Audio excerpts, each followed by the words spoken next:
সরকারি কর্মচারীদের জন্য সুখবর, আসছে নতুন বিশেষ সুবিধা 2025। সালাম ও ঈদের শুভেচ্ছা সবাইকে।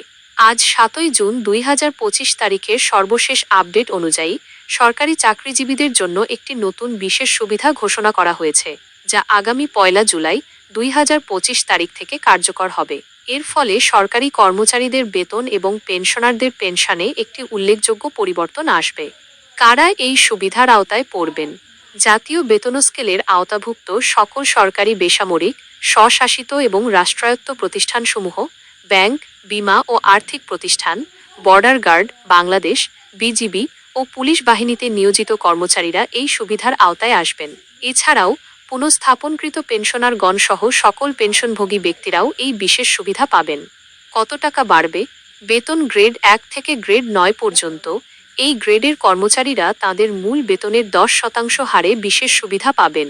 বেতন গ্রেড 10 থেকে গ্রেড 20 পর্যন্ত এই গ্রেডের কর্মচারীরা তাদের মূল বেতনের 15% হারে বিশেষ সুবিধা পাবেন। ন্যূনতম প্রাপ্তি কত হবে? চাকরিরতদের ক্ষেত্রে ন্যূনতম 1000 টাকা বিশেষ সুবিধা হিসেবে প্রদেয় হবে। পেনশনভোগীদের ক্ষেত্রে ন্যূনতম 500 টাকা বিশেষ সুবিধা হিসেবে প্রদেয় হবে।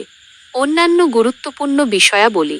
অবসর উত্তর ছুটিতে পিআরএল থাকা কর্মচারীগণ পিআরএল গমনের পূর্বকালীন সর্বশেষ প্রাপ্ত মূল বেতনের ভিত্তিতে গ্রেডভিত্তিক হারে এই বিশেষ সুবিধা প্রাপ্য হবেন। পেনশনভোগীদের জন্য পেনশন পুনঃস্থাপনকৃত কর্মচারীগণ সহ সরকার থেকে পেনশন গ্রহণকারী কর্মচারীরা তাদের পেনশনের বিদ্যমান অংশের ওপর গ্রেডভিত্তিক হারে বিশেষ সুবিধা প্রাপ্য হবেন। তবে যারা তাদের গ্রোস পেনশনের 100% এককালীন সমর্পণ করেছেন এবং এখনও পেনশন পুনঃস্থাপনের জন্য উপযুক্ত হননি, তাদের ক্ষেত্রে এই সুবিধা প্রযোজ্য হবে না।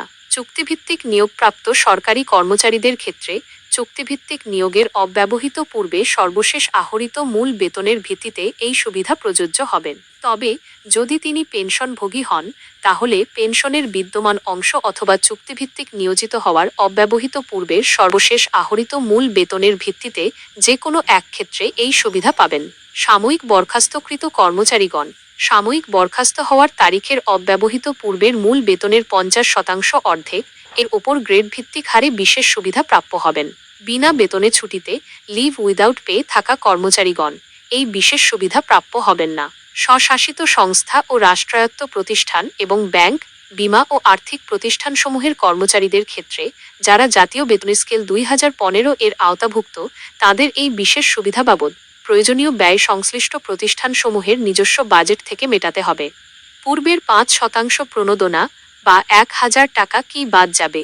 হ্যাঁ, পূর্বের 18 জুলাই 2023 তারিখের আদেশটি বাতিল করা হয়েছে। ফলে কর্মচারীদের 1000 টাকা, যা 15% হিসাবে ধরা হয়েছিল, এই নতুন বিশেষ সুবিধার কারণে বাদ যাবে। এই সুবিধা কখন থেকে পাওয়া যাবে? এই নতুন বিশেষ সুবিধা 1 জুলাই 2025 তারিখ থেকে কার্যকর হবে। তবে কর্মচারীরা আগস্ট মাস থেকে তাদের হাতে এই সুবিধা পাবেন। এই প্রজ্ঞাপন জনস্বার্থে জারি করা হয়েছে এবং এটি সরকারি কর্মচারীদের জীবনযাত্রার মান উন্নয়নে সহায়ক হবে বলে আশা করা যায়।